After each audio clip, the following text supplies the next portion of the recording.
we also allow different voices. So before I present, is there any questions or comments for any of us? Yeah, so the work on the bot, you really need a definition of what a bot is, because if you could just be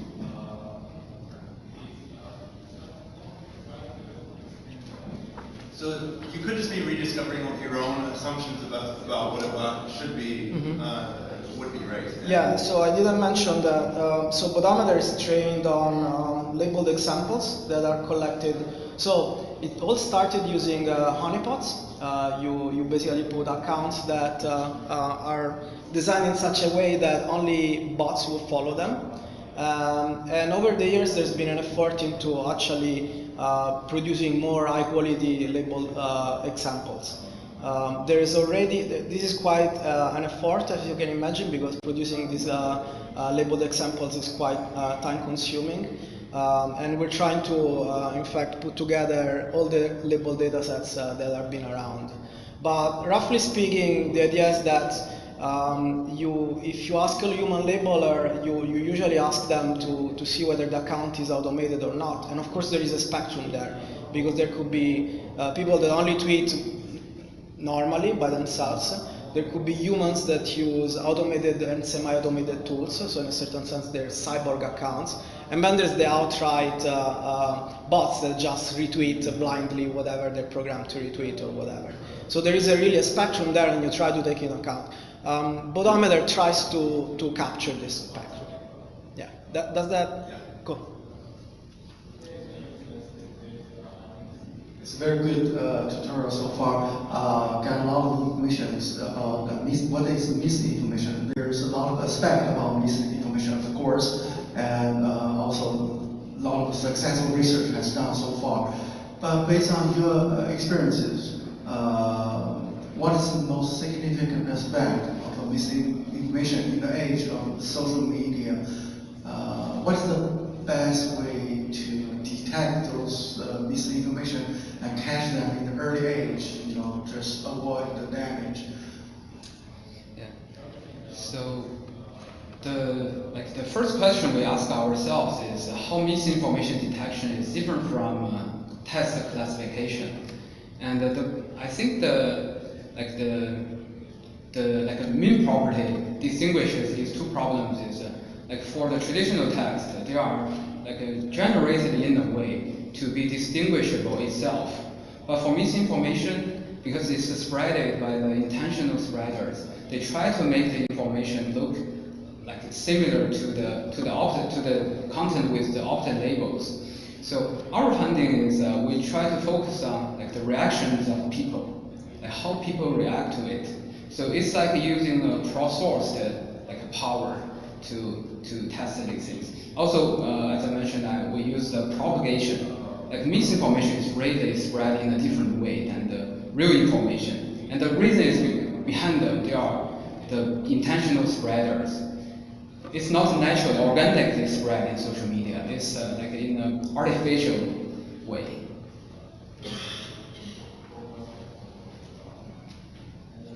I think I have a question following up. So basically, I think much of this talk is very solid research summaries of the work.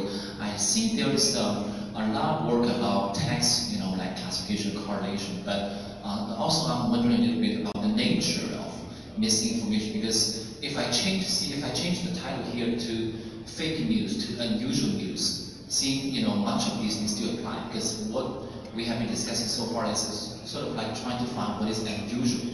But really, what is mis or fake, right? I mean, I see this work, for example, kind of like 3-layer. The underlying layer is our factual physical world. And a second layer is all the text corpus that we believe is the ground truth, for example, the official news or something like that. And then there's the target information. So much of this work I see is evaluating this target piece of tweet or something of suspicion against the ground truth of text corpus. But whether this information can be classified as fake compared to the underground factual world, I think that's still like a gap. Like the shark example, right? I mean, shark in the freeway may be easier to verify, but let's say I say Now today there is a shark in the New Orleans waters. Okay. Now maybe when I'm saying this, I'm actually just making it up. I think I'm making it up. But when you go to check, maybe it's true. There is maybe a real shark in the New Orleans waters. So I mean, what is the nature or what is the minimum set of information we can use to sort of like define or capture misinformation? Do you have any thought on that? Yeah, I think it's a very, very good question. But it's also an open question to other researchers in this area. And so many researchers actually they focus not on the true or false. They focus on the whether this is a rumor, like whether it is verified or unverified. So because for the true and false, it's very difficult to define. Even for the fake news, there are many definitions. But some people say information from Breitbart is false, is fake news. But there is another big party. They say the Breitbart is true, but CNN. So that's for one thing. And another thing is for the. So can we have some methods to solve this problem? I think I will talk about later, but I think we need to rely on the cross-sourcing powers. Like we need to rely on the other users' reactions. And a good example is on Weibo. Weibo is like China's version of Twitter. They also have every user can report whether it is fake news or not. And in order to decide whether it is really fake or not, we will organize a volunteering committee. So these committee members, they will vote. So ultimately, they still use the cross-sourcing powers, like using people to check it. Hi, so thanks for the comprehensive list of methods that you, models that you built for detecting misinformation. If I understood all your methods correctly, all of them were based on existing data sets of Castellos and other data sets, right? So do you have a sense? Do you have a sense? Okay, yeah. So I feel like, do you have a sense of how this will work out? These models, how well will it generalize on a future data set? Because there is inherently, it seems, there could be a selection bias problem based on the kind of rumors and fake news that you are selecting for your data set, and then just looking at that sample. So going back to the previous question's example of shark, now let's say you don't have. In a future news, the shark is replaced by a whale, let's say, and your data has never seen that. So it's never possible for your models to detect that really well. And maybe, so if you could comment on that. Yeah, it's a very good question. And we actually, before we start our research, we use all the existing methods because they usually, in the papers, they report the results are very good. But sometimes, the methods, they don't apply to the data sets they have not seen before. We also seen something like this. So that's why we started the research. We focus on the user reactions. The content of the rumor or fake news itself, it always varies. It's always different from the previous, the old ones. But the user reactions, they are consistent, right? People are astonished, people are surprised about the unverified thing and about the fake news, the shocking information. Can I ask one more follow-up on that? So that, yeah, so I was about to say that you could probably solve that by saying that reactions would be a generalizable signal for building these models. But then going back to this thing about what happens when your features are released, right, to the public, and now maybe somebody designs a bot to exactly game your system, right? So I mean, these are probably open problems. You could actually design a bot which exactly mimics those signals, and then you get into this problem of whether this is actually a true reaction or whether it's a bot-generated false reaction. Yes. Yeah. I guess these are open problems, and probably it's more for the community to think about how can we address these. Thanks.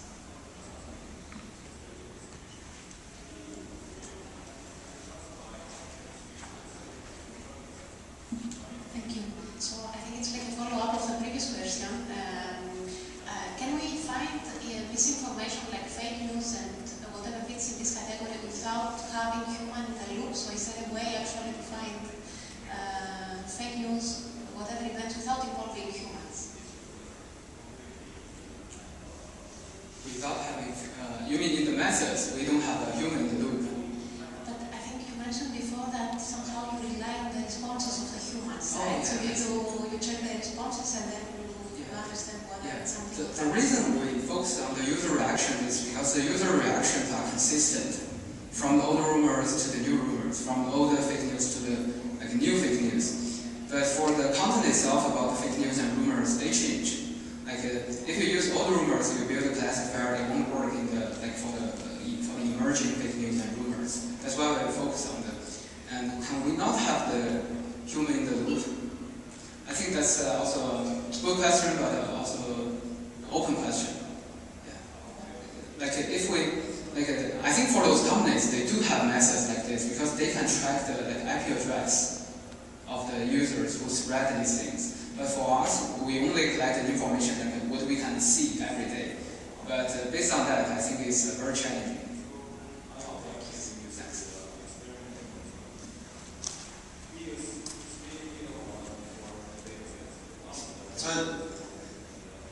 So I was wondering if you could talk a little bit about the maliciousness of fake news. So you mentioned you showed the Ferguson example where there's a fake billboard or fake protest sign. The protest sign says that a mother should never have to see her child, whatever it is, right? But the idea is that it's a joke. It's a joke because the child was being a criminal and he was shot when he was being a criminal, right? And so someone's expressing themselves as a political statement. Someone else could say Donald Trump is a Russian agent, but we know that they're not actually making a journalistic claim there. They're just saying that, they're frustrated or something, and they're expressing their political opinion.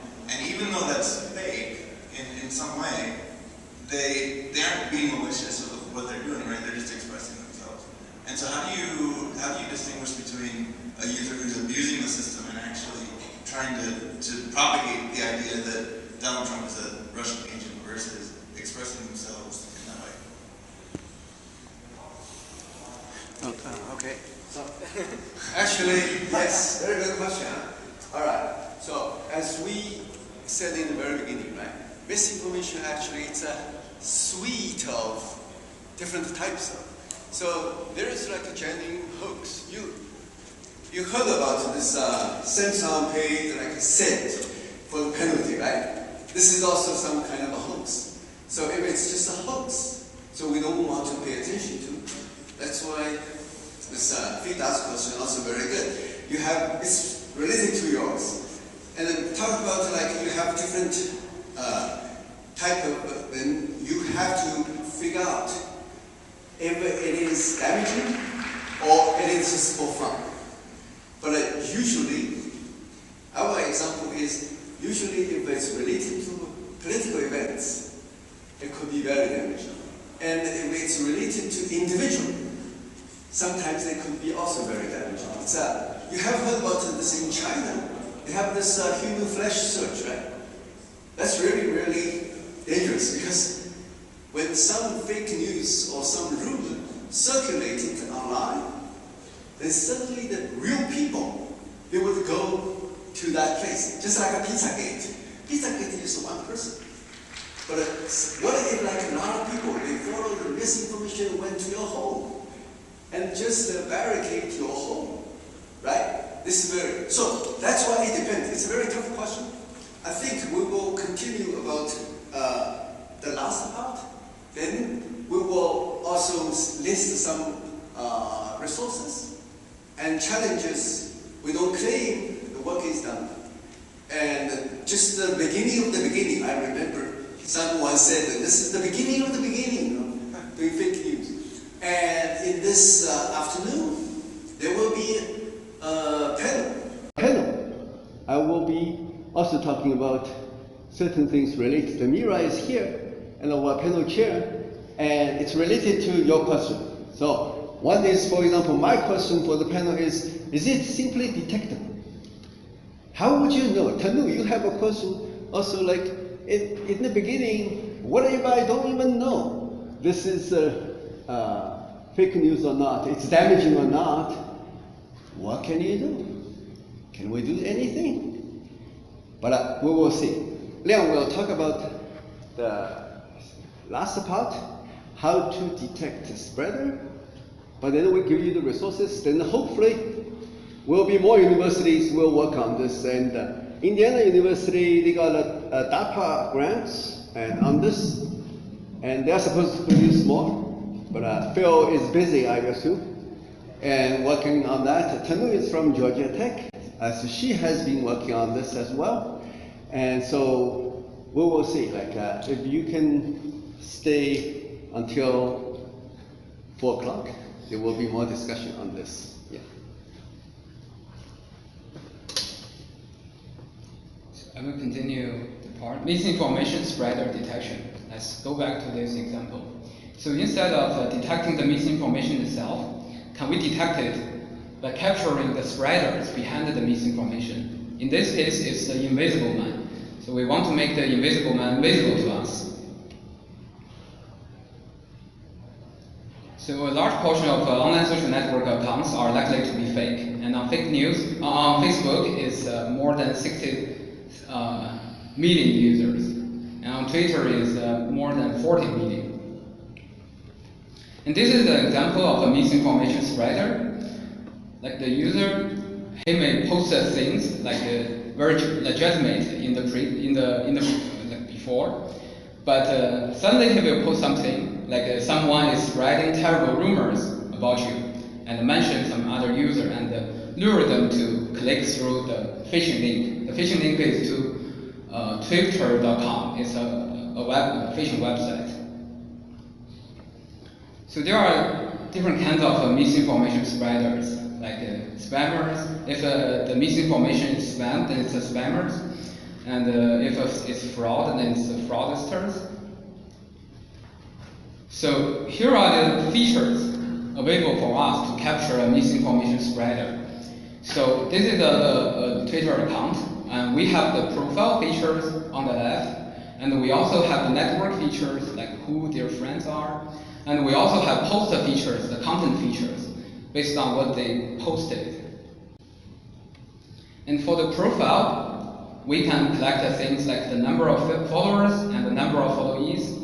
And for example, a small number of followers may mean a suspicious account. Like real people have friends. If you don't have friends, you are likely to be a robot. And we can also extract the information from the biography. It's like text features and the registration time, screen name.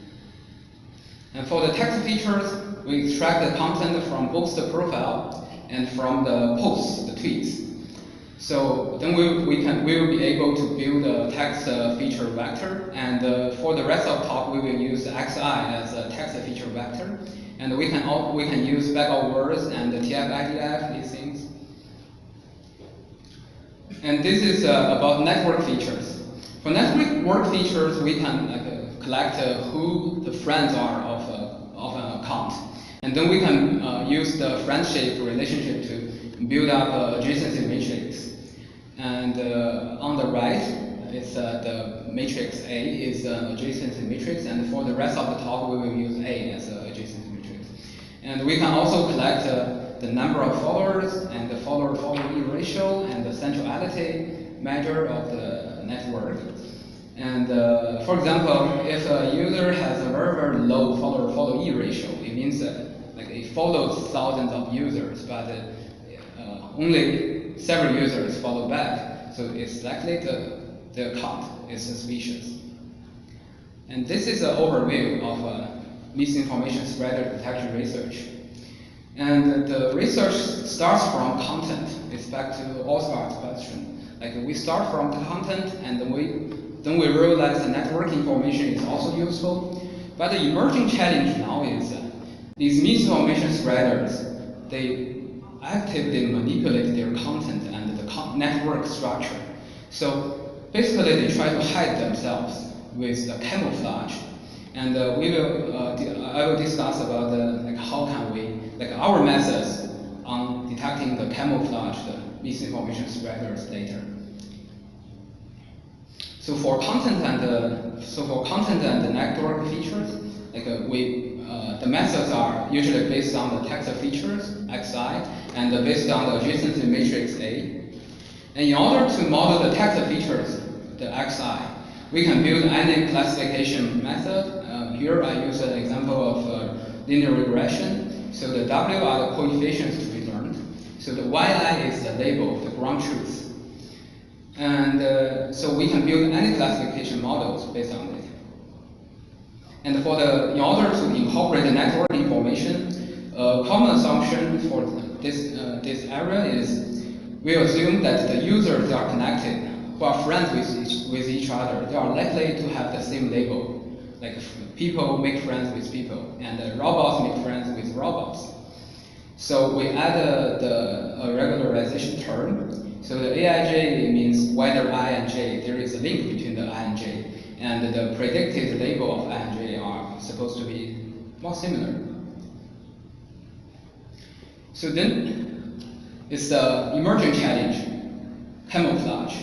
So camouflage for the content is these spammers, these misinformation spreaders, they copy content from legitimate users.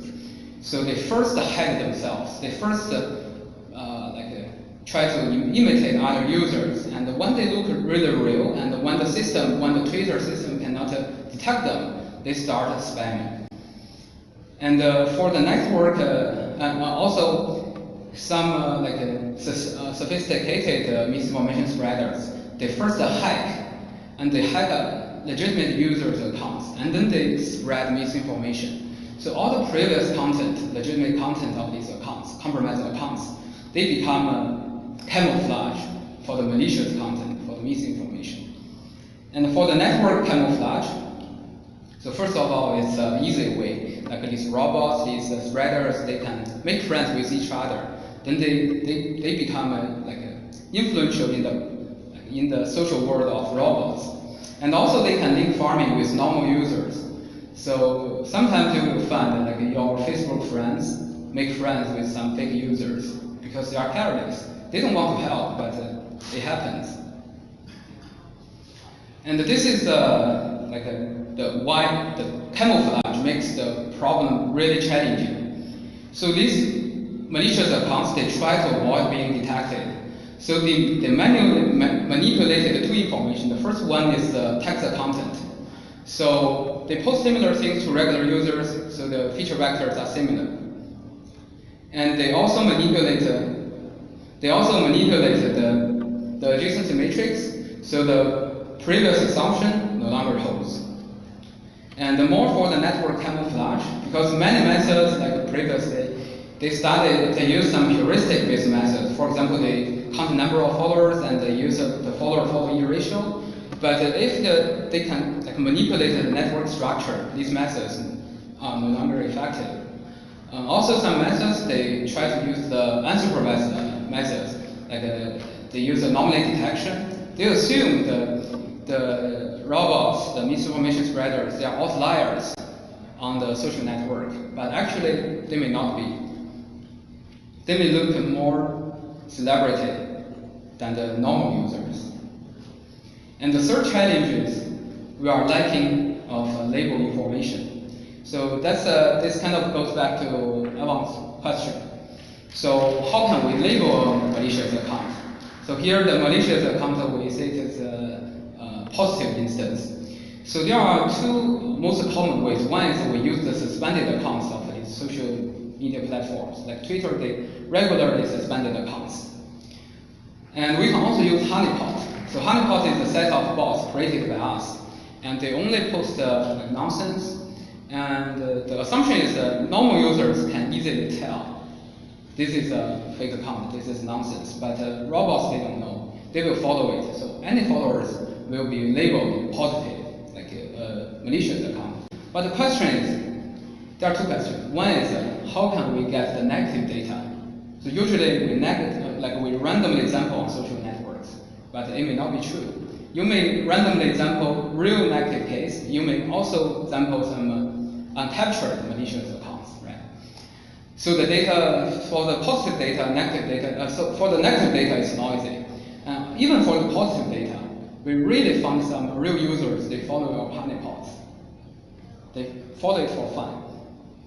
Also for the suspended accounts, Twitter may ban Twitter accounts for different reasons as long as they violate the community rules. But it may not be misinformation, it may be because of some other reasons. So the label is noisy. And also for like when the suspicious, when the misinformation spreaders copy content from other users, it's very difficult to label the camouflage. Like among all these tweets, which tweets are malicious, which tweets are legitimate. It's even more challenging to label. So in order to solve this problem, what we propose is, compare with the prior assumptions. The prior assumptions are all suspended accounts are misinformation spreaders, and all posts of a spreader are malicious. In contrast to this, we assume that the data set is noisy. So if the data set is noisy, then can we select a subset of users for training? And if not all the posts are malicious, can we select a subset of posts for training? So this is the framework. First, we select a subset of users for training. And based on the validation data set, we evaluated the method. And based on the performance, we updated the training set and select another subset. Then the problem becomes how to select the optimal set for training a model. So this is like a formulation. Like in addition to the existing model, we added another term, CI.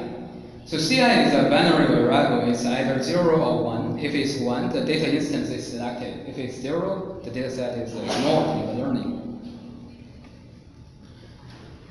But this is an NP-hard problem for like select a subset. So what we do is we do two relaxations. One is that we want to utilize the group structure, but here comes the problem. In the network structure, in the group structure, there is also camouflage. So our assumption is malicious accounts can only establish links with real users, but they cannot join a community. And we have an interesting example, like back then, 2 years ago, some fake accounts make friends with one of our lab mates. And another lab mate followed to make friends with her. It's her. And then she requested to be a friend of Dr. Liu, and Dr. Liu asked us. Then we found this fake account. So the thing I want to tell you is they can make friends with real people, but they cannot join our lab, the community of our lab. So based on this assumption, we can, instead of selecting individual instances, we can select the users based on the group, social group structure. And the second relaxation is, instead of using a binary variable C, we make it a real number between 0 and 1. And K is the number of users, like the budget, how many instances we are going to select. And we also added two parts. The second part is to avoid overfitting, and third part is a group lasso, and it's a L21 null. What it does is we first organize all the users based on the social network structures. So the highest level is, suppose we have 7 users, the highest level is all the users. And the leaf nodes are the individual users. And the nodes between them are the social groups. So we use a group lasso to make the intra-group level dense and make the inter-group level sparse. So basically we are trying to select some subsets, some groups of users for the training. So then the problem, after the two relaxations, the problem becomes a convex optimization problem. When we optimize W, we fix C, and it's convex. And when we optimize C, we fix W. And this is also our work, published in ICWSM this year. And we collect the data sets with honeypots and with suspended accounts. And this is the results based on a benchmark data set. It's originally from TextNM. And we can find that we compare with two state-of-the-art methods and our approach based on these assumptions. By selecting instances, it has a better accuracy. And now we can discuss about the content camouflage. So content camouflage is previously we assume the posts of a malicious user are all malicious, but now we assume that some of the most of the posts are legitimate. Only some of them are malicious. So we try to select the posts. So it's also instance selection task. This is an example, and the user, you can see like the previous posts, they are not malicious. It's legitimate, like normal posts. But the most recent one is the phishing link to the phishing website, twitter.com. But the problem is that like, if we have the labels of these camouflage posts, we can directly train based on the like what is real malicious and what is not. But the problem is it's even more challenging to label the camouflage posts. It means you need to read the posts of every user and label it manually.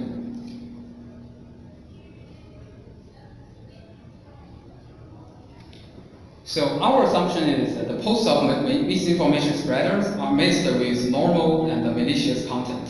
So similarly as the user selection task, we introduce a weight for each post label. And then we try to select the posts that best distinguish between the misinformation spreaders and the normal users. And it's a similar formulation, but the difference is for the group lasso part, instead of using L2 norm, this part we use L12 norm. Because posts are organized, are grouped by the users. So we don't want to select a user with all his posts, but we want to select every user, but only like very few posts of every user. So this sparsity is not in the sparsity is in the intra-group level. It's in the like for each user we select the best post for training. So it's also published in ICDM2017 this year. So for the details, you can refer to the work, and here are the results. So we have some interesting findings. We found that based on these methods, we can kind of learn which posts are camouflage, which posts are the real malicious. And we found that sophisticated misinformation spreaders, the thing they first do is they disguise. They try to post the normal content, and then they do the harm. They spread misinformation. So this is a recap of the overview of the research. We start with text information, and then we're using the text and graph mining, we use the network structure. And in order to solve the emerging challenge of camouflage, we started using the instance selection methods. So here are these challenges, and it's large scale, and it's dynamic. Also, it's very deceiving. That's why we need to select from the instances. And I'm very grateful that still there are so many people staying here. So we have some gifts. It's codes, platforms, and data sets. And for the platforms, ASU, our group has a tool called Tweet Tracker, and it was originally developed for collecting social media data, and now we also detecting the topic-centric bots. And another two systems are from Indiana University, so I'll advertise more about my collaborator. So they have two, one is called Hoaxy, and one is called Botmeter. And there are also several fact-checking websites, and like PolitiFact, Truthy, Snopes, Truth or Fiction. For example, like Snopes and PolitiFact, they use it's a menu checking. They have their own editor teams. And another thing I mentioned earlier is Weibo, the Chinese Twitter. And what they do is they have the volunteering committee to vote for the truthfulness.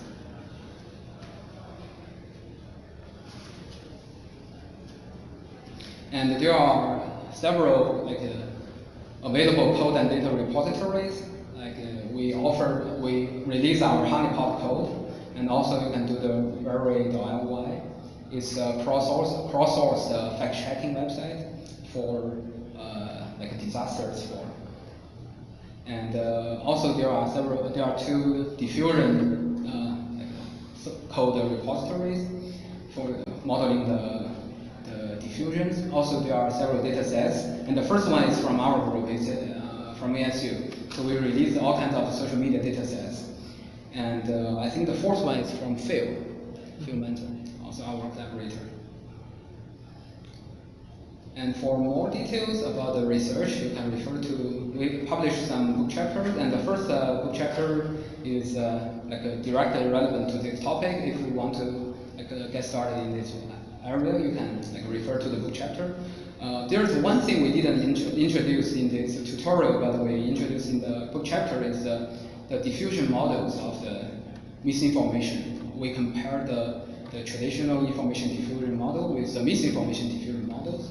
Also, we have a book chapter on detecting crowd-turfing in social media. And here is Dr. Liu's book. It's on Twitter data analytics, and we also have a very nice textbook. And these two books, don't buy it. It's all available online. You can download it. Don't buy it. He's very mean. Okay. And we have Python code for the Twitter data analytics. Just recently, it's yeah. So before starting the QA session, I would like to thank all my collaborators at the DMML. And the bottom picture is the group at Indiana University. And I visited their group last month, and thanks for hosting us. And I just I forgot to find a picture that has Giovanni in it. But Giovanni is actually the picture. Yeah, but Giovanni is behind the camera. He's the photographer. So he's also on the job market. If you need a photographer, send him an email. Thank you. Thank you. You want to say anything, Giovanni? I think I wanted to. Okay. I'm not sure if What would you like to say? I'm not sure because I think I forgot to mention the slide. I try to answer Tanu's question, okay? While he's looking for something. something. Yeah, this is just acknowledgement. The group at Indiana is, of course, a lot of people, as you saw in the picture, and we also been funded by a couple of agencies that have been generous enough to support our work. A slide that says that I didn't do everything, but most other people did. So don't hire him. No, don't hire me. But how can you go back to this Yes. the previous one? I want to show them the books and. Okay, so for some students, if you want to just get into this field, and you can learn a lot of things from this book. According to Liang, you don't buy it, just download it, okay? It's a legal copy, all right? It's not illegal, it's a legal copy. We made a deal with Cambridge University Press, and so you can have, for professors, we also have slides. We have all of these teaching materials there, and this is the site you can get. For example, Giovanni mentioned about all of these models. Like you said, where can I get these the basic concepts from this book? Okay, it's free. All right, so do you have any questions? I know Shawei you had a question. I stopped you, but I also tried to answer Tanu's question. You said you just use data sets, right? Existing data sets to do something. How can you anticipate the new ones? That's why Liang, he's working on the propagation based. So it's not about you don't have to rely on the previous data sets.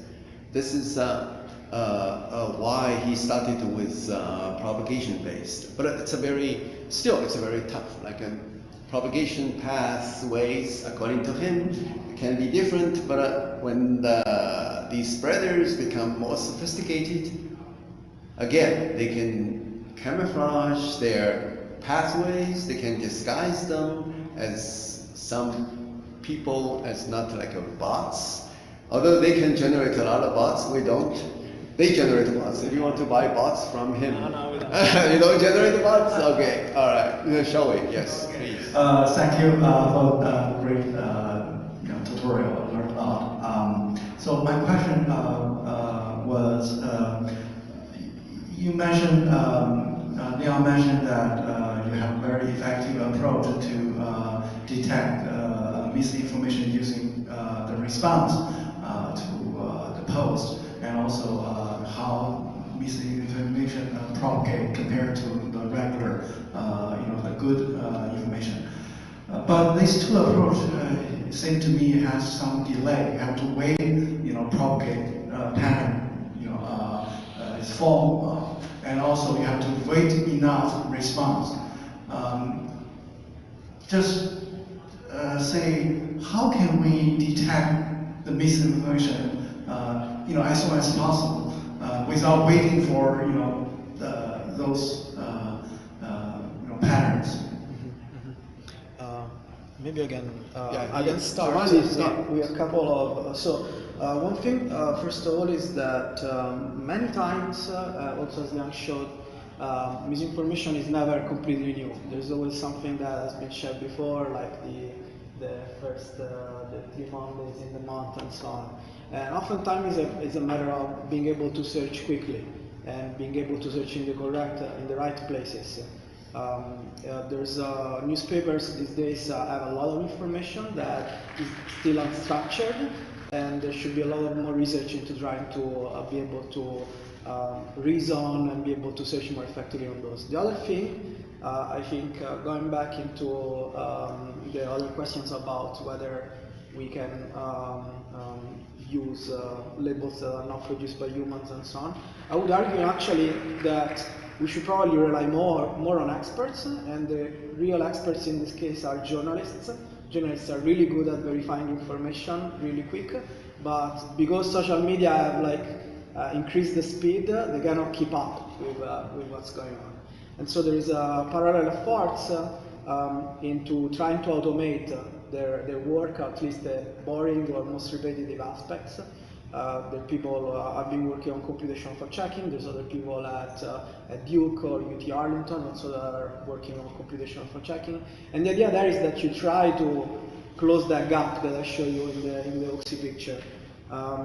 So in a certain sense, you have to go also trying to understand what's the content and use a lot of the structured knowledge bases that you have. So there's definitely the resources are there. So there's, just to add, there's something good about social media. So to handle this kind of a sparse data, basically your question is about the sparse data. I don't even have enough data, how can I detect? So this is a good thing about social media, because it has limited amount of data, yes, but it also has the link information. Just like Liang mentioned about in this early detection, so you can, okay, so for example, in Twitter, people use hashtags, because for misinformation spreaders, they would use a hashtag as well. It's not for the convenience for us to detect them, but it's for their convenience to spread the information. So they can, if your hashtag can be pushed up to the top, then it can be spread fast. But because of this, we can also make use of the hashtag, right? This is one. Another is we use their network connections. So we propose early detection.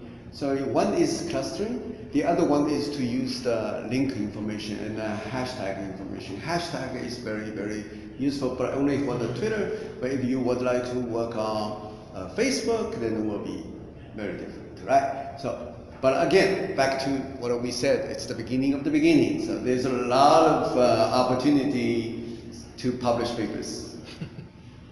Do you have any questions? Yeah. Okay, by the way, this is Xiao Wei Xu. If you have heard about DB scan, how many of you have heard about DB scan? Okay, this is the guy. Okay, Xiao Wei, stand up. He is the guy to create the DB scan. So we're very honored to have him, but there's another young star here, Fida. Okay, Fida too. Okay, yes, thank please. you. I have a question I think you guys definitely have thought about, because there's in the issue opinion versus fact, right? Yes, I mean, yes. So for factual statement, we can evaluate for opinion. So what are your thoughts on, this, one thing is that's one subtask where you can rely on text because opinions usually are expressed with certain language markers that really differentiate them from facts.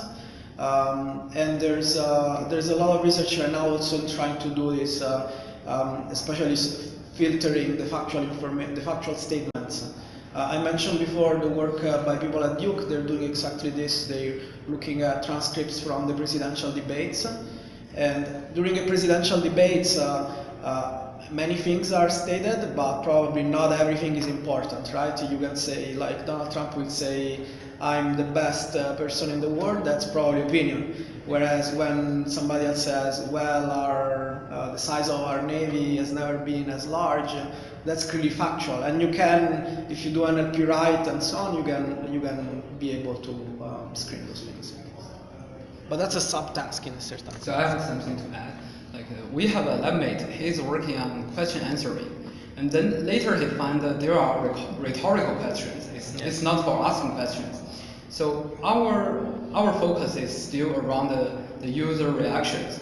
Because whenever someone wants to spread something, they have intentions. Like they want to spread opinions, or they want to ask questions, or it's a rhetorical.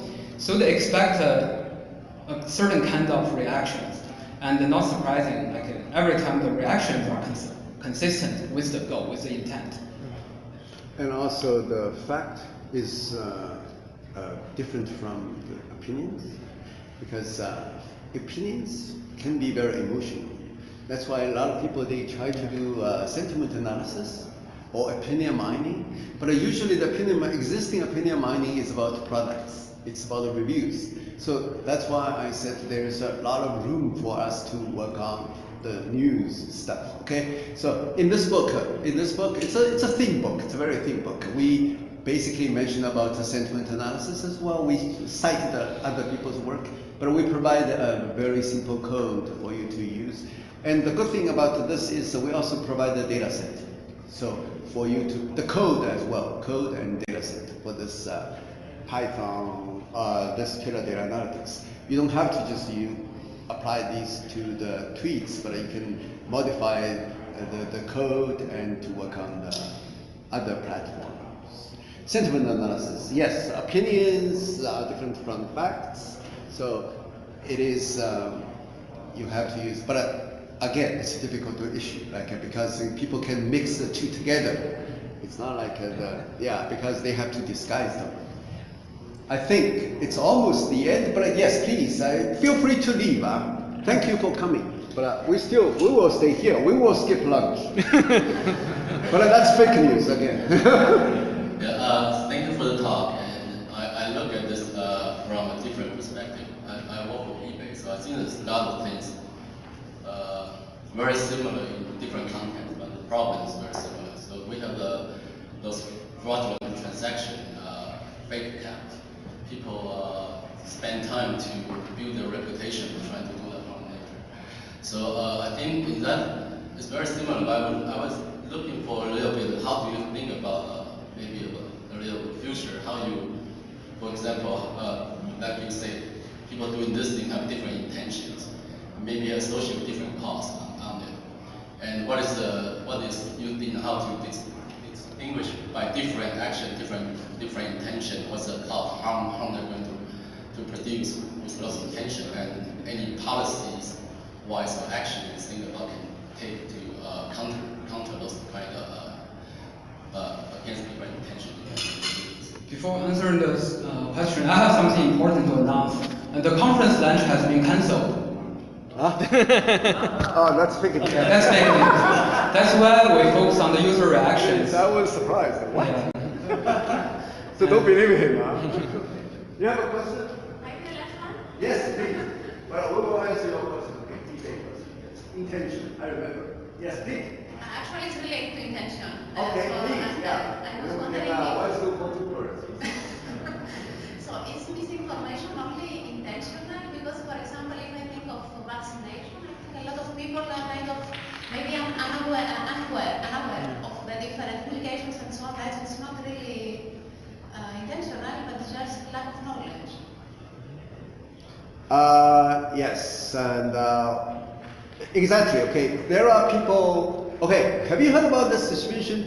1% of the people, they are active users, and 10% of the people, they just do something, then 89% of people, they are silent majorities. Okay, so yes, even for, can you go to the very first one? So for misinformation, actually, he has a category, hierarchy. It's about intentional, non-intentional, and just blind believers, and all of these. Yeah, these are the things over there. So we do separate them. So that's why we also we have to back to this gentleman's question about impact assessment. I can, of course, I can build something, I classify everything as fake news, then I just remind you, make you like alert. But then you will ignore my recommendation, right? So that's also the eBay's problem. They want the users. They cannot easily classify people, say, hey, you are the fraudsters, so I want to shut you down. So very, very different. So that's why it's a very difficult question. Your question, eBay's question, and this gentleman's question. Where are you from? UIC. 10 Oh, okay. Wow, I talked to your advisor then. You asked a tough question. Okay, so it is like really, this is, again, it's the beginning. So we would like to raise the awareness so a lot of people can study this. But fake news is an old story, just in the new bottle. Okay, old wine in the new bottle. We have to address it in the new ways, and we will discuss more during the panel this afternoon, if you can stick with us long enough. Thank you very much. Thank you.